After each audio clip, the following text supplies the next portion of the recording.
Studies show that nearly half of all pregnancies are unintended. According to annual statistics reported by the Guttmacher Institute, 4 out of 10 unintended pregnancies end in abortion. That is almost half. Each year, there are about 42 million abortions worldwide.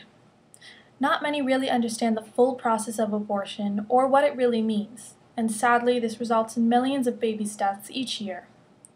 Abortion is an extremely controversial topic that has been debated again and again for years.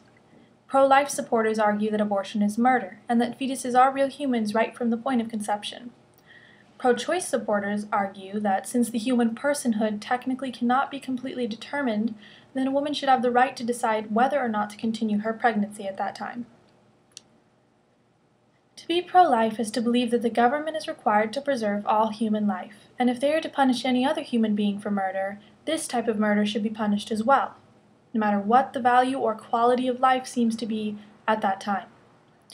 Pro-life supporters believe that abortion, or euthanasia, is wrong. Euthanasia is basically just assisted suicide. They also believe that the death penalty is wrong, and even sometimes war. Pro-life supporters are conservative when it comes to terms of abortion and suicide, but liberal in all other aspects. Pro-life means to be for life. It is as simple as that. And to believe that harming or ending someone's life, especially in the case of abortion, killing an unborn baby, is inhumane. To be pro-choice is to believe that every individual has the right to do what they please to their own bodies, as long as they are not harming others. The pro-choice supporters do not believe that the fetus is an actual human being while still inside the womb, or at least for the first few months, many will argue.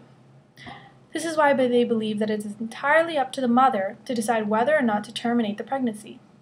The fetus is just another part of the woman's body, they argue. They believe that contraception use, emergency contraception, and even abortion for the first 2 trimesters of pregnancy should be legal. In this case, we would just call this pro-abortion. The pro-choice movement is just to make sure that what they believe in stays legal throughout the U.S. In my case, I am pro-life. I believe that right from the point of conception, a baby is alive and growing. I do not believe that there is a certain point in pregnancy when, just because it starts to look more like a human, that the baby is now a human. It is murder regardless. There are many other ways to handle it. If you really cannot care for that baby, for example, adoption, you just need to educate yourself and research other options, because abortion is not the only answer. Once you become pregnant, you are responsible for another's life, whether that life is old enough to stand for something on their own or not. They still deserve that chance at life. I believe everything happens for a reason, and God has a reason for everything, so abortions are just wrong. Abortions are messing with God's plans for us by letting technology and human selfishness take over. Abortion is a very relevant topic to today's world. It is happening all around us, day after day. Millions of babies are being murdered. As of now, it is legal, but pro-life supporters are fighting to change that every day. I agree with the pro-life point of view, and I think it should be made legal no matter what. It all comes down to the fact that a fetus is a living thing. For something to be living, it must have generally some of these characteristics. It must be made of cells, it must be able to reproduce sexually or asexually to create more of its kind, it grows and develops, and it must respond to its environment. Now, we can compare something such as a snowball to a baby bird.